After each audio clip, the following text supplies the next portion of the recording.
Okay, let's start with the class then.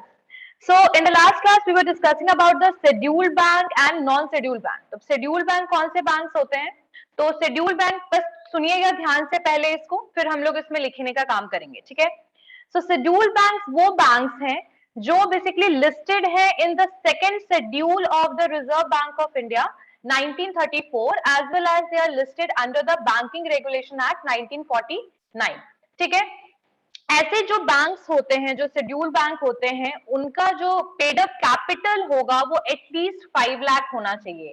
Paid up capital of this kind of scheduled bank at least they have 5 lakh rupees. उनका schedule bank में paid up capital कितना होना चाहिए? At least 5 lakh रुपए होना चाहिए. तो वही बैंक क्वालिफाई करेंगे एज अ शेड्यूल्ड बैंक. ठीक है? शेड्यूल्ड बैंक जो होंगे they are also liable for providing the loan, low interest rate loan. ठीक है? यानी कि जो लो इंटरेस्ट रेट पर क्या प्रोवाइड करे? लोन प्रोवाइड करे. और वो भी किससे? मतलब scheduled bank are liable for loan, low interest loan from RBI. ठीक है? यहाँ कस्टमर्स की बात नहीं हो रही, यहाँ पर रिजर्व बैंक ऑफ इंडिया की बात हो रही है कि आरबीआई जो है उनको लो इंटरेस्ट रेट पे क्या प्रोवाइड करे? लोन प्रोवाइड करे. ठीक है? उसके अलावा इनका कुछ सर्टेन रिक्वायरमेंट्स है. जो शेड्यूल्ड बैंक होंगे they have to maintain the CRR. अच्छा, CRR क्या होता है? Cash reserve ratio. हर एक बैंक को एक सर्टेन परसेंटेज ऑफ अमाउंट जो है वो अपने पास रिजर्व, मतलब अपने पास रखना होता है और कुछ अमाउंट उसको रिजर्व बैंक ऑफ इंडिया के पास रखना होता है. ठीक है? तो SLR CRR जब हम करेंगे तो इसको हम क्लियरली समझेंगे. ठीक है? तो यहाँ पर इनको सर्टेन रिक्वायरमेंट्स फुलफिल करना होता है. जो शेड्यूल बैंक होते हैं they have to maintain average daily CRR, मतलब कैश रिजर्व रेशियो इनको मेंटेन करना पड़ेगा. किसके साथ करना पड़ेगा रिजर्व? ये किसके साथ? ये सेंट्रल बैंक ऑफ इंडिया जो हमारा आरबीआई है उसके साथ. ठीक है? और ये जो इंटरेस्ट रेट होता है CRR का, this is decided by Reserve Bank of India. ठीक है? और जो शेड्यूल्ड बैंक है आरबीआई उनको अलाउ करता है शेड्यूल्ड बैंक को टू रेज द डेप्ट and loan at bank rates. यानी कि इनको अलाउ होता है कि वो डेप्ट और बैंक लोन बेसिकली वो रेज कर सके. ठीक है? तो इस शेड्यूल्ड बैंक में कौन कौन से बैंक्स आ जाएंगे? तो शेड्यूल्ड बैंक में लगभग सारे कॉमर्शियल बैंक जो हैं, बेसिकली सारे कॉमर्शियल, ऑल कॉमर्शियल बैंक जिसमें नेशनलाइज्ड होगा, पब्लिक होगा, प्राइवेट होगा, आरआरबीज होंगे, सारे के सारे लगभग बैंक जो है वो शेड्यूल्ड बैंक में आते हैं. आरआरबी भी शेड्यूल्ड बैंक में ही आएगा. ठीक है? Next one is non scheduled bank. अच्छा, शेड्यूल्ड बैंक में कौन कौन से आएंगे समझ में आया ना? शेड्यूल्ड बैंक में आपके कॉमर्शियल पब्लिक बैंक, एसबीआई आ जाएगा, scheduled commercial private sector bank, सारे old private bank, new private bank, scheduled foreign bank. ठीक है? In India, scheduled foreign bank in India. तो सब लगभग मेजोरिटी ऑफ बैंक जो है वो आपके शेड्यूल्ड बैंक में ही आते हैं. शेड्यूल्ड बैंक में याद रखिएगा कि आपका सारा नेशनलाइज्ड, पब्लिक, प्राइवेट, ठीक है, सारे के सारे आरआरबी सब आ जाएगा शेड्यूल्ड बैंक में. ठीक है? हाँ. और जो शेड्यूल्ड बैंक है comparatively to non scheduled banks, उनको कौन कौन से वो बेनिफिट्स एंजॉय करते हैं उसकी बात करते हैं. क्या क्या इंपॉर्टेंस है उनकी, क्या क्या उनको बेनिफिट्स मिलता है comparatively to non scheduled bank. तो इनको बेसिकली रीफाइनेंसिंग फैसिलिटीज मिलती है. रीफाइनेंसिंग फैसिलिटीज का मतलब है they can take the loan from Reserve Bank of India and they can give loan to the customers, right? So they have ability to obtain the refinancing facility and providing the basically loan facility to the customer. So refinancing facilities possible इसलिए है क्योंकि they are taking loan from the Reserve Bank of India. ठीक है? So इनके पास refinancing facility का option है. Second है कि they have also access to currency storage facilities. तो इनके पास करेंसी स्टोरेज की फैसिलिटी भी अवेलेबल है. उसके साथ साथ they have options for clearing house facility. Membership है इनके पास, मतलब आरबीआई के अंडर में. ठीक है? उसके बाद बस ये सारे इनको बेनिफिट्स है कंपैरेटिवली. मतलब एक मेजर बेनिफिट है दैट इज रीफाइनेंसिंग फैसिलिटीज. ठीक है? उसके अलावा नेक्स्ट हम पढ़ते हैं नॉन शेड्यूल्ड बैंक की तरफ. ठीक है? सो नॉन शेड्यूल्ड बैंक जो है अगर हम देखें तो बेसिकली ये वो बैंक्स होते हैं जिसको आरबीआई एडहेयर नहीं करता है. यानी आरबीआई के रेगुलेशंस होते होंगे लेकिन कंपैरेटिवली जितना शेड्यूल्ड बैंक के सारे रूल्स, पॉलिसी, सीआरआर, एसएलआर, सारे repo rate, reverse repo rate, सब कुछ डिस्क्राइब किया जाता है आरबीआई के द्वारा. यहाँ पर basically RBI is in bank को, आरबीआई के रेगुलेशंस इन बैंक को बेसिकली प्रोसेस नहीं करते या फिर यूज नहीं है, इम्पोज नहीं किया जाता है आरबीआई का रेगुलेशन, ठीक है। और ये जो होंगे, ये जो नॉन शेड्यूल्ड बैंक होंगे, they are not mentioned in the second schedule of RBI act 1934, ठीक है। और ये जो बैंक हैं, they are incapable of serving and protecting the depositors interest, ठीक है। ये नॉन शेड्यूल्ड बैंक जो है, दे आर, इनका कैश रिजर्व रिक्वायरमेंट, ये सब जो है, ये सारी चीजें कुछ भी करते हैं, मतलब ऐसा नहीं, रिजर्व वो भी रखते हैं, लेकिन that is not according to the RBI rules, ठीक है। तो आरबीआई के रेगुलेशन इनके ऊपर नहीं लगते हैं, ये फॉलो नहीं करते हैं क्या मतलब इनके ऊपर इम्पोज ही नहीं होते हैं, ठीक है। एंड ये जो भी कैश रिजर्व रिक्वायरमेंट वगैरह जो भी इनका है, ये अपने हिसाब से उसकी पॉलिसीज बिल्ड करते हैं और उसको पॉलिसीज को ये फॉलो करते हैं। और ज्यादातर ये बहुत ज्यादा छोटे होते हैं साइज में, यानी कि उसके लिए 5 lakh rupees paid up capital चाहिए। ये बहुत बहुत छोटे छोटे, ऐसे कह सकते हैं कि आपके ये छोटे बहुत स्मॉल बैंक्स होते हैं, बहुत एक्सट्रीम स्मॉल होते हैं। और इनका जो कंसेप्ट होता है ज्यादातर नैरो होता है। जैसे आजकल बैंक जो है, they are doing the multiple functions, right. यहाँ पर कुछ सब्सिडियरी ओपन करके वो इंश्योरेंस का काम करना, म्यूचुअल फंड का काम करना, they are doing that, but these banks are very much narrow in the concept and they are not basically following the rules and regulations. They rules and regulation of RBI is not imposed in these banks, और बहुत ही कम functions इनके होते हैं, ठीक है। लेकिन ज्यादातर जो इनके बिजनेस होते हैं ना, दैट इज रिस्की, बिकॉज अगर हम नोटिस करें कि कल को अगर हम एसबीआई में पैसा डिपॉजिट करते हैं, तो we all knows that that amount is protected, but in the non-scheduled bank we are not sure that our amount is protected. Why? Because obviously RBI को तो कोई सीन ही नहीं है यहाँ पर, कल को पैसा आपका डूब भी जाएगा, पैसा अगर आपका चला भी जाएगा, so in that situation it might be possible that amount is, we are not able to take that amount back, right? तो यहाँ पर ये जो इस टाइप के जो बैंक होते हैं, नॉन शेड्यूल्ड जो बैंक्स होते हैं, ये थोड़ा रिस्की बोल सकते हैं बिजनेस होता है इनका, और इनका फाइनेंशियल लिमिटेशंस होते हैं, ठीक है। और इनका रिजर्व कैपिटल जो होता है, that is less than 5 lakh rupees, वो तो ऐसे भी क्लियर हो गया। और हम अगर बात करें लगभग, तो देयर आर लगभग कुछ स्टेट कोऑपरेटिव बैंक्स हैं, लगभग स्टेट कोऑपरेटिव बैंक आप लोगों ने सुना होगा, जैसे Punjab cooperative bank, Bihar cooperative bank, that is also basically situated in Danapur, आप लोगों ने देखा होगा शायद, स्टेट कोऑपरेटिव बैंक, ठीक है। सो लगभग यहाँ पर हम कह सकते हैं कि लगभग 11-12 जो है, अभी तो आई थिंक वो भी रिड्यूस हो गया होगा, non scheduled state cooperative banks हैं जो आरबीआई के द्वारा डिस्क्राइब किए गए हैं, लेकिन that is not mention in the schedule 2 of RBI act 1934, ठीक है। उसके अलावा और भी बहुत सारे छोटे मोटे ऐसे अर्बन कोऑपरेटिव बैंक्स हैं, ज्यादातर बोला जाए तो कोऑपरेटिव बैंक्स ही हैं जो नॉन शेड्यूल्ड बैंक में आते हैं, ठीक है। उसके अलावा और भी कुछ, ओके, सो और भी कुछ लोकल बैंक्स भी हैं जो इसके अंडर में आते हैं, आपके किसके अंडर में, आपके नॉन शेड्यूल्ड बैंक में। जैसे एग्जांपल में कोस्टल लोकल एरिया बैंक है, विजयवाड़ा में है, कुछ कैपिटल लोकल एरिया बैंक है, फिर आपका कृष्ण भीम समृद्धि बैंक है। तो these are the small small bank which is not mentioned under the schedule 2 of Reserve Bank of India act 1934, ठीक है। फिर सुभद्रा लोकल बैंक है, Subhadra local bank, that is in Kolhapur Maharashtra. तो इस तरीके के छोटे छोटे जो बैंक होते हैं, बेसिकली आपके कह सकते हैं कि they are non scheduled bank. Clear हो गई बात सबको? सबको समझ में आ गया ये जो पॉइंट मैंने बताया अभी सबको, कि कौन से नॉन शेड्यूल्ड बैंक है? मेजर अभी तो डिफरेंसेस लिखाऊंगी मैं, अभी तो सिर्फ बताया है, समझाया है, ठीक है। अच्छा, और सुनिएगा, ठीक है।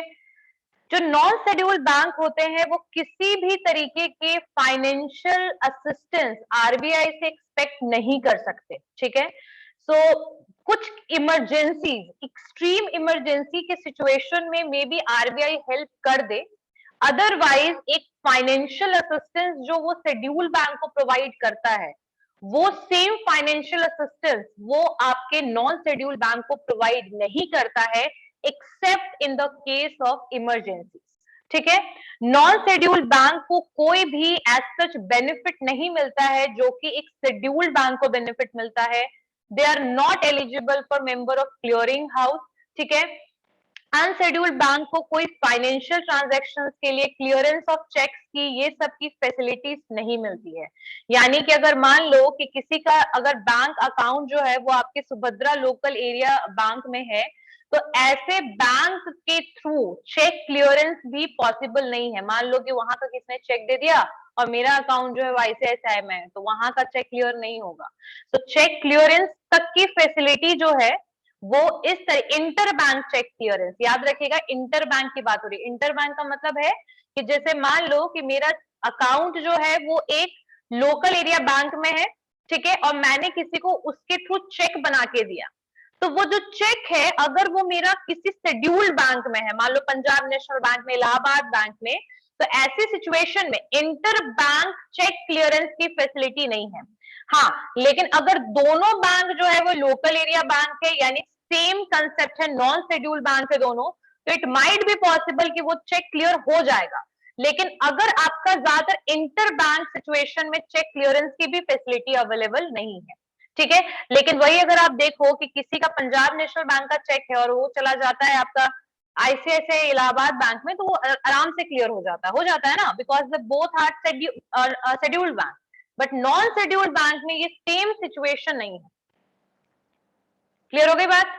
Because that is a risky thing, risky situation है। रिस्की सिचुएशन है इसका मतलब क्या है, क्योंकि बिकॉज ये जो है वो RBI के रेगुलेशन के हिसाब से चलते ही नहीं है। तो इन शॉर्ट अगर कल को पैसा, अगर कल को कुछ भी होता है, फाइनेंशियल ट्रांजैक्शन कुछ भी इलीगल या कोई भी प्रॉब्लम आता है, तो ऐसे सिचुएशन में RBI can not help any customer. आ रही बात समझ में? तो याद रखिएगा कि नॉन शेड्यूल्ड बैंक का जो नॉन शेड्यूल्ड बैंक है उनको शेड्यूल्ड बैंक की तरफ फैसिलिटीज अवेलेबल नहीं है। चलिए इसके डिफरेंसेस लिख लेते हैं शेड्यूल्ड बैंक और नॉन शेड्यूल्ड बैंक का। अच्छा, शॉर्टकट में सबको समझ में आया? शेड्यूल्ड बैंक जिसका 5 lakh capital, paid up capital होगा। नॉन शेड्यूल्ड बैंक जिसका लेस देन दैट होगा, ठीक है। कोऑपरेटिव बैंक और जो आपके लोकल एरिया बैंक है वो ज्यादातर नॉन शेड्यूल्ड में आता है।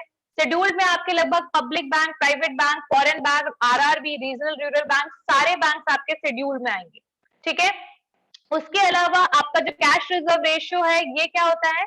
CRR जो है that is mentioned by RBI के द्वारा ये रेट जो है वो तय होता है, और उसी हिसाब से हर एक शेड्यूल्ड बैंक जो है अपना रिजर्व रेशियो मेंटेन रखता है, ठीक है, RBI के पास, ठीक है। और अपने बैंक में भी उनको कुछ रिजर्व रखना पड़ता है हमेशा।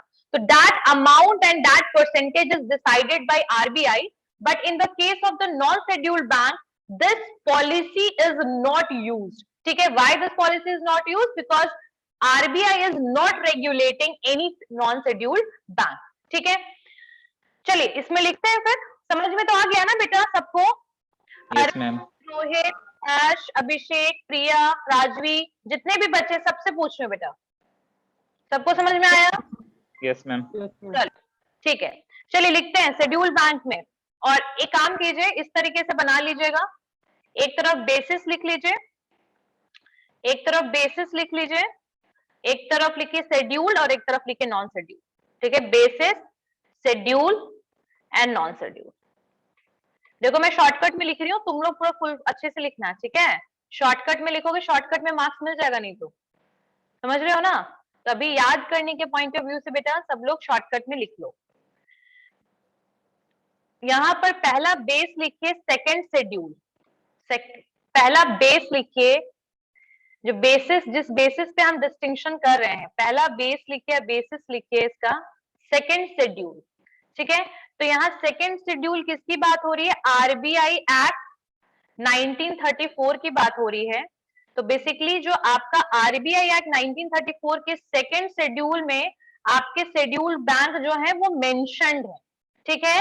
लेकिन ऐसे नॉन शेड्यूल बैंक मेंशन नहीं है, तो नॉट मेंशन्ड, ठीक है। ये हो गया पहला बेसिस। सबको समझ आ रहा है बेटा? Everyone? Next, yes ma'am. Second में लिखिए मीनिंग, मीनिंग में लिखिए, मीनिंग के बेसिस पे हम डिस्टिंक्शन करेंगे। तो शेड्यूल्ड बैंक कौन से बैंक होंगे? अ scheduled bank is a banking company with paid up capital of ₹5 lakh और मोर, मतलब एटलीस्ट 5 लाख रुपए उनका पेड अप कैपिटल होना चाहिए, ठीक है।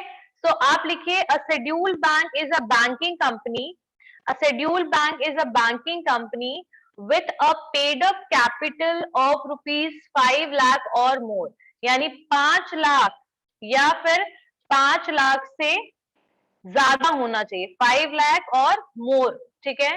तो ये आपका हो गया मीनिंग। सेकेंड लिखिए, नॉन शेड्यूल बैंक कौन से हैं? तो नॉन शेड्यूल बैंक जो है वो बेसिकली कौन से होंगे? जो बेसिकली आरबीआई रिक्वायरमेंट को कंप्लाई नहीं करते हैं, ठीक है। आरबीआई रिक्वायरमेंट जो है इनके ऊपर बेसिकली लागू नहीं होता है, ठीक है। सो that is the non schedule bank. तो ऐसे सिचुएशन में इनका जो इस यहाँ पर 5 लाख लिख दिया ना, तो यहाँ लिख दीजिएगा less than 5 lakh, less than 5 lakh लिखिएगा कि जो आरबीआई के रिक्वायरमेंट्स को कंप्लाई नहीं करेगा और जिसका जो पेड अप कैपिटल होगा, रिजर्व कैपिटल होगा, that is less than 5 lakh rupees. So that is known as the non scheduled bank. तो मीनिंग सबको क्लियर हो गया एवरीवन? थर्ड डिफरेंस लिखिए, थर्ड डिफरेंस है CRR, कैश रिजर्व रेशियो, ठीक है। तो यहाँ पर जो है कैश रिजर्व रेशियो जो है that is basically decided by RBI and maintained by RBI, यानी आरबीआई के पास हमें इसको मेंटेन करना पड़ता है। CRR का मतलब यही है कि कैश जो है, कुछ कैश जो है वो हमें आरबीआई के पास मेंटेन करना पड़ता है और ये डिसाइड भी आरबीआई खुद करता है कि भाई कितना परसेंटेज CRR है, ठीक है। सॉरी, नेक्स्ट में आपका आएगा नॉन शेड्यूल में ये जो रिजर्व रेशियो होगा ये खुद से डिसाइड करेगा शेड्यूल्ड बैंक कि हमें कितना ऑल टाइम रिजर्व रखना है अपना कैश को, और ये कभी भी ये आरबीआई को वो अमाउंट हैंड ओवर नहीं करेगा, ये हमेशा खुद मेंटेन करेगा। तो मेंटेन विथ देमसेल्फ, ठीक है, maintain with themself. But in this situation cash reserve ratio that is decided by RBI and that amount is maintained under RBI या maintained with RBI, ठीक है। वो RBI के साथ मेंटेन किया जाएगा इतना पर्टिकुलर अमाउंट, ठीक है। नेक्स्ट में आप देखिए, अगर हम बात करें बोरोइंग की, मतलब इसका जो नेक्स्ट होगा फंक्शन, यहां तक लिख लिया ना सबने? एवरीवन सबने लिख लिया बेटा? Yes ma'am. ठीक है। अब नेक्स्ट जो डिफरेंस है फोर्थ वाला जो है दैट इज बोरोइंग, ठीक है। अब बोरोइंग की अगर हम बात करें तो यहां पर दे आर ऑथराइज, यानी कि शेड्यूल्ड बैंक जो है वो ऑथराइज है बोरो करने के लिए अमाउंट को आरबीआई के थ्रू, आरबीआई के थ्रू नहीं, आरबीआई से they are have full right to borrow the amount from RBI, ठीक है। But they are not authorise, ये इनके पास कोई ऑथराइजेशन नहीं है कि आरबीआई से ये पैसा बोरो करेंगे। यहाँ एक पॉइंट लिख लेना, एक्सेप्ट, एक्सेप्ट मतलब एक्सेप्शन के लिए, accept in case of emergency, in case of emergency, in case of emergency जो है यहाँ पर बेसिकली आरबीआई कभी बोरोइंग दे सकता है, मतलब कभी कुछ हेल्प के पॉइंट ऑफ व्यू से। अदरवाइज जैसे ये नॉर्मली बोरो कर लेगा वैसे ही इसको बोरो करने का फैसिलिटी नहीं है, हेल्प कर देगा RBI in the case of emergency. आगे बात समझ में? फोर्थ पॉइंट सबको क्लियर हो गया एवरीवन? चलिए फिफ्थ पॉइंट, एग्जाम्पल्स। एग्जाम्पल्स में ये शेड्यूल्ड बैंक में आपके कौन कौन से आएंगे? Private bank, public bank, commercial bank में जो भी है आपका, फिर नेशनलाइज्ड बैंक। नेशनलाइज्ड बैंक वो सारे बैंक हैं जो बैंकिंग रेगुलेशन एक्ट 1949 में भी मेंशन है। नेशनलाइज्ड बैंक, एसबीआई, ये सारे आपके एग्जाम्पल होंगे किसके? शेड्यूल्ड बैंक के। नॉन शेड्यूल्ड बैंक में आपके कौन से आएंगे? जो लोकल बैंक्स हैं। लोकल बैंक है वही जो मैंने आपको बताया था ना, area bank, Subhadra local bank, ठीक है, समृद्धि लोकल बैंक, ये सारे लोकल बैंक आएंगे। और कुछ स्टेट कोऑपरेटिव बैंक आएंगे, स्टेट कोऑपरेटिव बैंक, ठीक है, कुछ स्टेट कोऑपरेटिव बैंक और लोकल बैंक जो है वो नॉन शेड्यूल में आएंगे, ठीक है। अब नेक्स्ट पॉइंट आता है रिस्क का, ठीक है। तो that is sixth point and that is risk. तो रिस्क की बात करें अगर हम, तो यहाँ पर आपका जो शेड्यूल बैंक है दैट इज फाइनेंशियली स्टेबल है, ठीक है। और ये कभी भी डिपॉजिटर के राइट्स को, ये बेसिकली डिपॉजिटर के राइट्स को नहीं ले सकता। जो राइट्स है कि भाई डिपॉजिट कितना अमाउंट कर सकते हैं, कितना परसेंटेज मिलेगा, एक स्टैंडर्ड पॉलिसीज को फॉलो ये करेगा। साथ साथ में डिपॉजिटर का अमाउंट जो है वो रिस्की जोन में नहीं रहेगा, स्टेबल रहेगा, ठीक है। या तो उस पर लिटिल इंटरेस्ट ही मिलेगा बट अमाउंट के डूब जाने की वो वैसी वाली रिस्क, ठीक है, फाइनेंशियल रिस्क बहुत ज्यादा आपके शेड्यूल्ड बैंक में शामिल नहीं होती है, ठीक है। लेकिन जो ये बैंक है आपके जो नॉन शेड्यूल्ड बैंक है, यहाँ पर जो बैंक्स हैं रिस्की, बहुत ही ज्यादा रिस्की होते हैं, ठीक है। यहाँ पर इनका जो फंक्शंस हैं मतलब इस तरीके से होता है कि डिपॉजिटर के पैसे का हो सकता है प्रॉब्लम कि वो कभी भी डूब सकता है, ठीक है। नेक्स्ट वन इज यहां तक आई थिंक 6 हो गया ना, तो I think this is more than enough. यहां तक सबको समझ में आ गया। लास्ट वाला था आपका रिस्क। बाकी बच्चे कैमरा ऑन क्यों नहीं कर रहे हैं? यहां तक सबको क्लियर हो गया, शेड्यूल बैंक और non schedule bank? Done, differences clear हो गया। चलिए, that is the difference between public banks and private banks. So public bank और प्राइवेट बैंक में क्या डिफरेंस है? नाम से ही पता लग रहा है, जो पब्लिक बैंक है यहाँ पर उनके ज्यादातर के शेयर परसेंट दैट इज।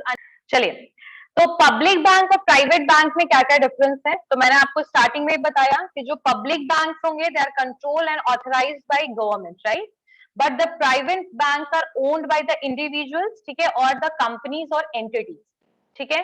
तो यहाँ पर ऑथराइजेशन की अगर हम बात करें तो पब्लिक बैंक जो है वो बेसिकली ऑथराइज है गवर्नमेंट के द्वारा।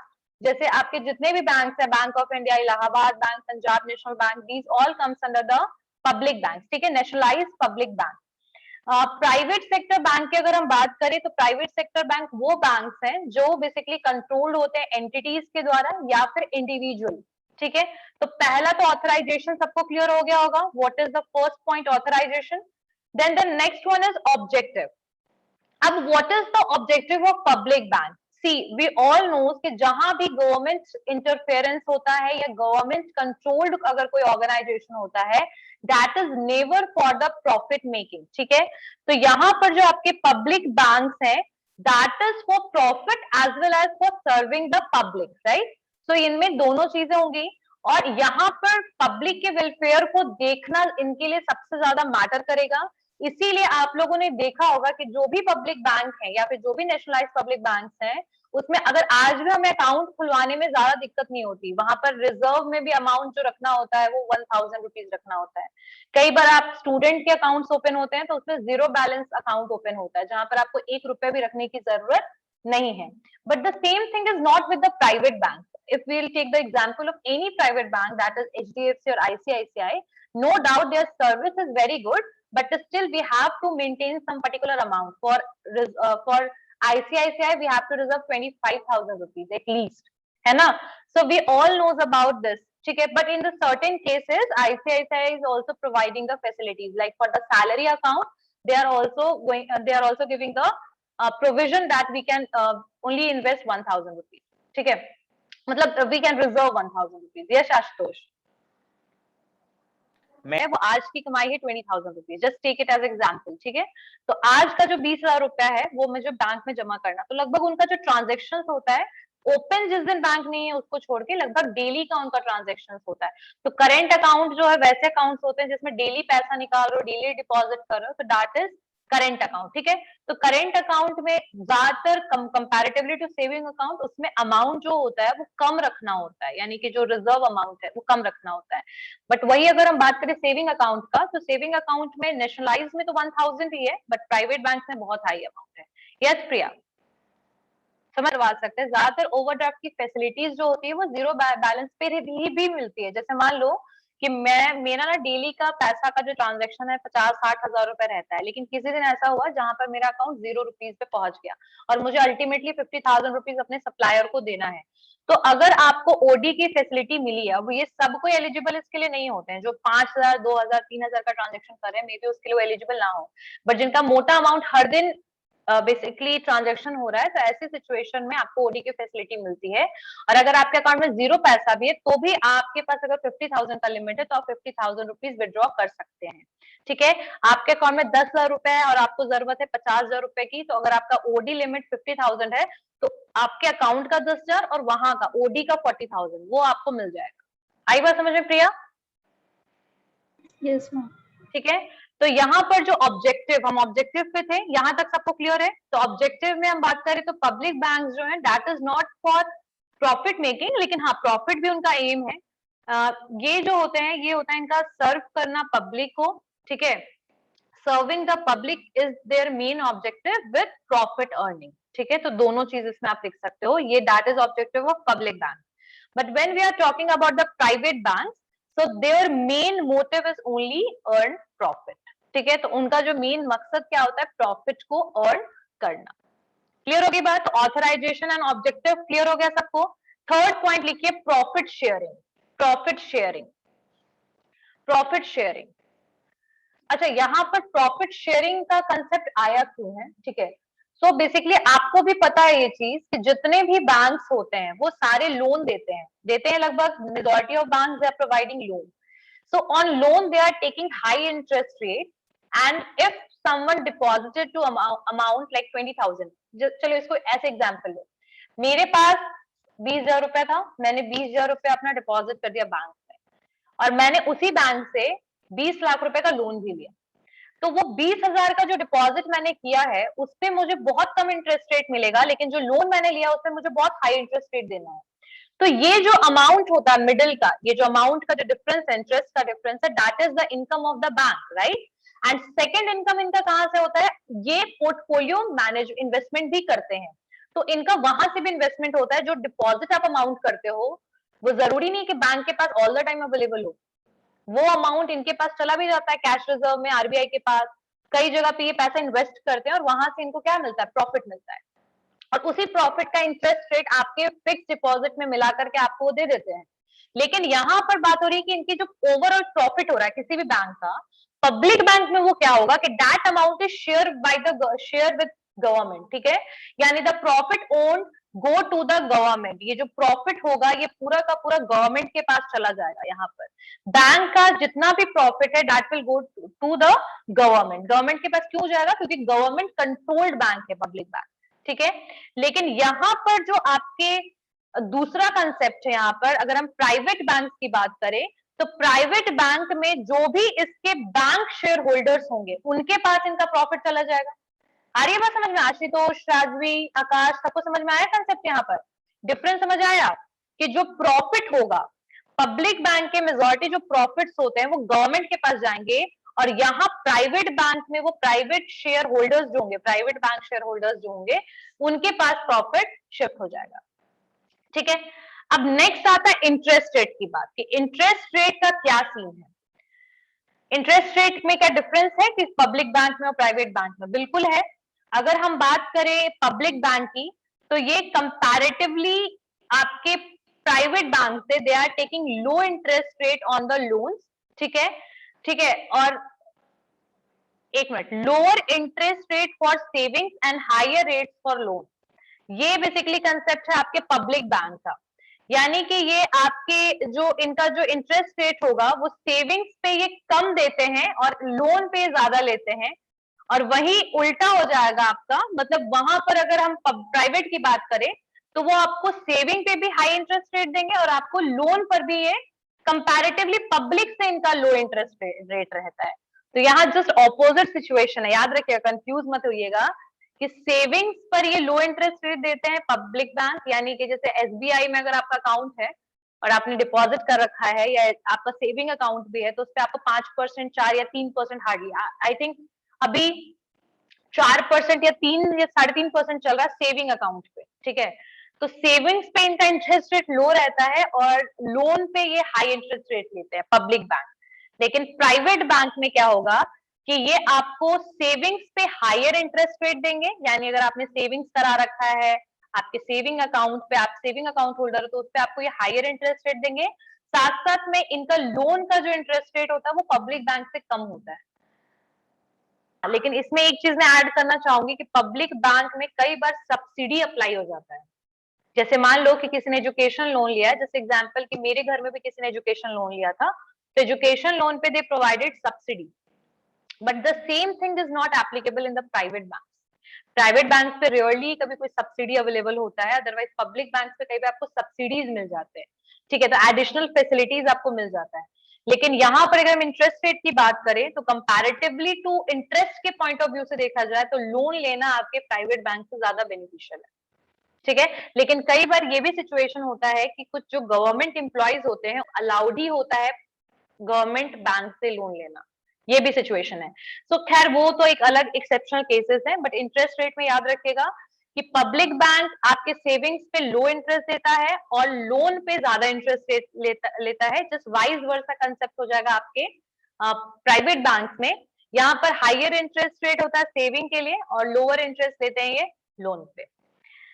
चलिए अब बात करते हैं इम्प्लॉइज की। तो यहाँ पर जो लोग काम करते हैं यानी इम्प्लॉइज की बात करें तो जो आपके पब्लिक बैंक्स होते हैं उसमें इम्प्लॉइज को हायर करने का काम गवर्नमेंट का होता है।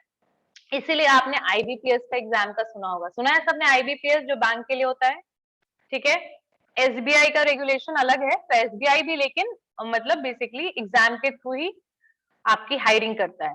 तो यहाँ पर जो इम्प्लॉइज अपॉइंट होंगे किसमें, आपके पब्लिक बैंक्स में, they are appointed by government, ठीक है। तो policies, examination, rules and regulation, everything is maintained और मैनेज्ड बाय गवर्नमेंट, ठीक है। Next one is the public bank, private bank. तो प्राइवेट बैंक में जो अपना उनका सिस्टम होता है, प्राइवेटली मतलब बोल सकते हैं ना कि एक अपने तरीके से उनकी अपनी पॉलिसीज होती है रिक्रूटमेंट के लिए, तो government is not interfering in that. So public bank government के द्वारा एम्प्लॉयज हायर होता है और प्राइवेट में अपना ओनर्स जो होते हैं बैंक के, उनके रूल एंड रेगुलेशन के थ्रू अपॉइंटमेंट होता है किसका, आपके एम्प्लॉयज का, ठीक है। तो ये आपका पब्लिक सेक्टर बैंक और प्राइवेट बैंक, इन दोनों के डिफरेंस हो गए। क्लियर हो गया सबको, यहाँ पर सबको समझ में आ गया concept public bank private bank, clear हो गया? यस और जरूरी है, मुझे लग रहा था this is one of the important. Foreign direct investment, आप लोगों ने टर्म सुना होगा एफडीआई का। तो फॉरेन डायरेक्ट इन्वेस्टमेंट जो है वो foreign investment public sector bank को सिर्फ 20% अलाउड है। कितना परसेंट अलाउड है foreign direct investment? How much percent is allowed to the public sector bank? 20%. 20% only, but in the case of the private bank 74% is allowed। और ये point मैंने पहले भी आपको करवाया होगा, ठीक है। So 74% FDI is allowed to the private sector bank, but only 20% FDI is allowed to the public sector bank, ठीक है। एंड ये जो है, ये जो 74% है और जो 20% है, this is basically given by the RBI. तो ये आरबीआई के रेगुलेशन के हिसाब से ये चीज मेंटेन किया गया है और आरबीआई कभी भी चाहे तो they can change this ratio as well. तो रेशियो जो है वो चेंज भी कर सकता है, लेकिन अभी फिलहाल बात करें तो 20% सिर्फ पब्लिक बैंक कर सकता है एफडीआई और 74% कर सकता है आपका प्राइवेट बैंक, ठीक है। और ठीक है, आई थिंक यहां तक समझ में आ गया होगा। और कस्टमर सर्विस की बात करें अगर हम, तो कस्टमर सर्विस इज मिनर, ये सारे कंसेप्ट करवा दिया ना मैंने। तो यहाँ Yes, पर ma'am. Okay. हाँ, ये जो ज्वाइंट अकाउंट्स है that is also comes under the special type of bankers customer, right. तो ज्वाइंट अकाउंट्स में क्या सीन है, देखो नाम से ही पता लग रहा है कि जब दो या दो से ज्यादा लोग मिल करके कोई अकाउंट ओपन कराते हैं तो that is joint account, right. अब यहाँ पर जो ज्वाइंट अकाउंट होता है that is why that are open. अब इनको ओपन क्यों कराया जाता है, जहां पर this is only for the convenience of the operation of account, ठीक है। कोई भी अगर मान लीजिए कि कन्वीनियंस किस तरीके का, कन्वीनियंस इन सेंस कि अगर कोई भी जॉइंट अकाउंट होल्डर की डेथ हो जाती है तो ऐसे सिचुएशन में जो सेकेंड पर्सन है that person is eligible for withdrawing and depositing the amount in the account, right. So for the convenience or for sake of convenience of operation of account, and even they can withdraw, the other person can withdraw the money in the case of death of any one person, right। तो banker जो है यहाँ पर कुछ precautions का ध्यान रखते हैं जब भी वो जॉइंट अकाउंट होल्डर या जॉइंट अकाउंट ओपन करते हैं। पहली चीज कि जो भी एप्लीकेशन मिलेगा जॉइंट अकाउंट में, जो भी एप्लीकेशन मिलेगा, और एक चीज याद रखिएगा जो जॉइंट अकाउंट होता है वो ज्यादातर पार्टनरशिप फॉर्म में होता है या फिर फैमिली वाले जो कस्टमर्स होंगे, family in sense husband wife, ठीक है, हस्बैंड वाइफ, फादर सन, फादर डॉटर, इस तरीके से वो अकाउंट ओपन कराते हैं। और कई बार ज्वाइंट अकाउंट जो ओपन कराने का रीजन होता है कि बच्चे माइनर होते हैं। आ रही बात समझ में? जब बच्चे माइनर हैं यानी 18 ईयर्स से कम होते हैं तो ऐसे सिचुएशन में फादर या मदर अपने बच्चे के साथ ज्वाइंट अकाउंट ओपन करवाते हैं, है ना। सो इन केस ये सिचुएशन होता है, joint account is only for the convenience, ठीक है। तो यहाँ पर ध्यान क्या रखना है बैंक को ऐसे ज्वाइंट अकाउंट ओपन करने के टाइम पर, कि जो भी एप्लीकेशन होगा, ज्वाइंट अकाउंट होल्डर जो भी एप्लीकेशन को वो फिल करके बैंक में सबमिट कर रहे हैं, उसमें जितने लोगों के द्वारा ये ज्वाइंट अकाउंट चलाया जाएगा, यानी 3-4 लोग जितने लोग हैं, उन सबका साइन होना चाहिए। क्या होना चाहिए इसमें? सिग्नेचर होना चाहिए, ठीक है। So the application for opening a joint account must be signed by all the person who is going to handle the joint account. सब लोगों का क्या होना चाहिए उसमें? प्रॉपरली साइन होना चाहिए, ठीक है। और बैंक जो है वो क्लियरली उनको रिटन में, बैंक जो है should obtain the clear instruction, उनको क्लियर इंस्ट्रक्शन मिलेगा, वो भी राइटिंग में, ठीक है, that signed by all joint account holder regarding the operation of the account, ठीक है। तो एक कंसेंट पेपर भी रहेगा इसमें, ठीक है, कि ये जो है वो ऑपरेट किया जाएगा 3-4 जो 3 लोगों के द्वारा ज्वाइंट अकाउंट है उनके द्वारा, मतलब ज्वाइंट अकाउंट के में जितने भी लोग हैं उनके द्वारा, ठीक है। और जितने भी डिपॉजिटर, अब डिपॉजिटर कौन होगा? जो पैसा डिपॉजिट करेगा, वो कोई भी डिपॉजिट कर सकता है, ज्वाइंटली भी डिपॉजिट कर सकता है। जैसे मान लो कि ए बी सी 3 पर्सन है और तीनों का ज्वाइंट अकाउंट है, तो ये तीनों जो पर्सन है they can deposit sum of 20,000 rupees, ठीक है। तो इसमें राइट जो होगा वो तीनों का हो जाएगा। ऐसा नहीं कि एक पर्सन जो है अगर उसने 10,000 दिया, 2 पर्सन ने 5-5 हजार दिया, तो ऐसा कोई डिफरेंस आएगा। Joint account is something where anyone can withdraw all the amount as well, मतलब 20,000 है तो पूरा का पूरा भी कोई विड्रॉ कर सकता है, पूरा 20,000 भी कोई एक पर्सन डिपॉजिट कर सकता है। आई बात समझ में? क्लियर हो गई बात? ठीक है। अब जो ज्वाइंट अकाउंट होल्डर्स जो होंगे वो बेसिकली कभी भी अपने बिहाफ में किसी दूसरे पर्सन को अटॉर्नी, अटॉर्नी यानी कि पावर नहीं दे सकते हैं उनका बैंक अकाउंट को ऑपरेट करने का। कंसेप्ट समझिएगा। 3 जो पर्सन था ए बी सी, अब ए जो है मान लो कि उसकी एज हो गई है, अब उसको मन नहीं करा कि वो ज्वाइंट अकाउंट जो है उसको वो मेंटेन कर पाए, तो जो ए होगा उसने अपने बिहाफ में किसी डी को हायर कर लिया कि भाई तुम डी हो, तुम मेरे अकाउंट को हैंडल करो। ये चीज कभी भी अलाउ बैंक नहीं करेगा कि कोई भी ज्वाइंट अकाउंट होल्डर में से कोई एक सिंगल मेंबर भी अपने बिहाफ में किसी को power attorney they they, until and unless दूसरे जो 2 पार्टनर्स हैं या दूसरे जो ज्वाइंट अकाउंट होल्डर्स हैं उनका कंसेंट ना हो। यानी कि अगर तीनों का कंसेंट है एबीसी का कि चलिए जो ए है वो डी को अपना अटॉर्नी या पावर दे रहा है बैंक अकाउंट को ऑपरेट करने का, तो ठीक है। लेकिन अगर दोनों अदर जो पर्सन है जो ज्वाइंट अकाउंट है, अगर उन्होंने ये कंसेंट नहीं दिया, तो ऐसे सिचुएशन में ए किसी डी ई एफ को हायर नहीं कर सकता। आई बात समझ में आता? क्लियर हो गया सबको? ठीक है। नेक्स्ट है कि जो भी एनी अकाउंट होल्डर जो होगा इंक्लूडिंग द वन जो ऑथराइज है, जो ऑपरेट कर रहा है, can stop payment of check issued on the joint account. यानी कि यहाँ पर ज्वाइंट अकाउंट होल्डर में से कोई भी ज्वाइंट अकाउंट में जो भी पर्सन है एबीसी, उन तीनों में से कोई भी बैंक जो चेक क्लियरेंस है उसको स्टॉप कर सकता है। यानी मान लो कि ए ने चेक डिपॉजिट किया और बी ने उसको स्टॉप करा दिया, तो be have that right, they can basically, वो भी ऑपरेट कर रहा है तो चेक क्लियरेंस को स्टॉप करवा सकता है, सी भी चेक क्लियरेंस को स्टॉप करा सकता है। So everyone is in the authorised position in that case, ठीक है।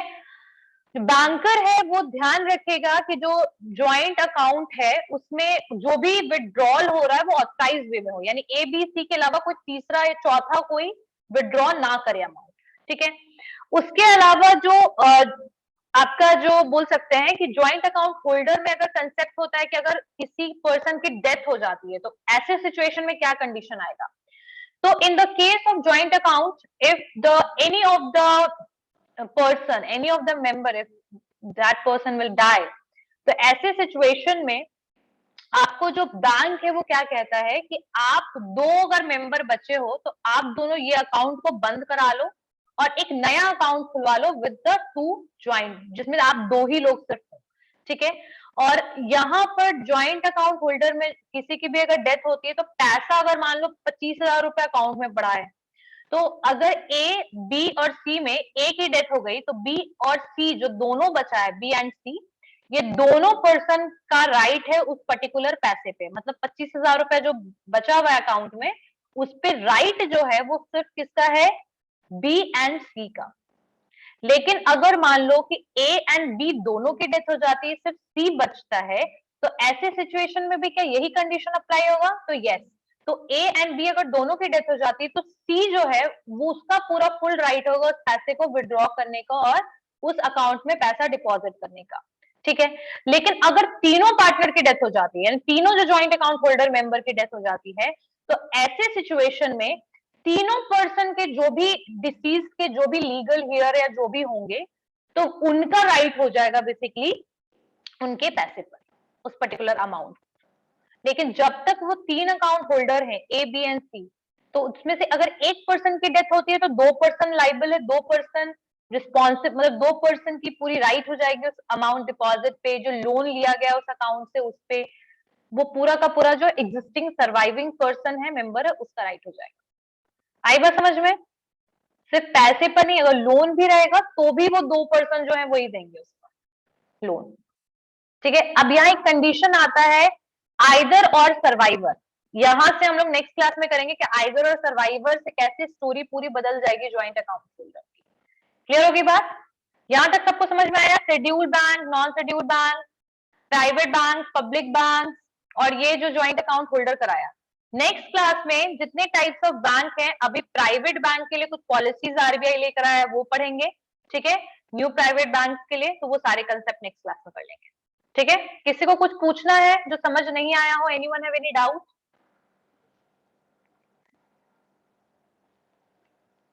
सबको, एवरीवन, सबको क्लियर है?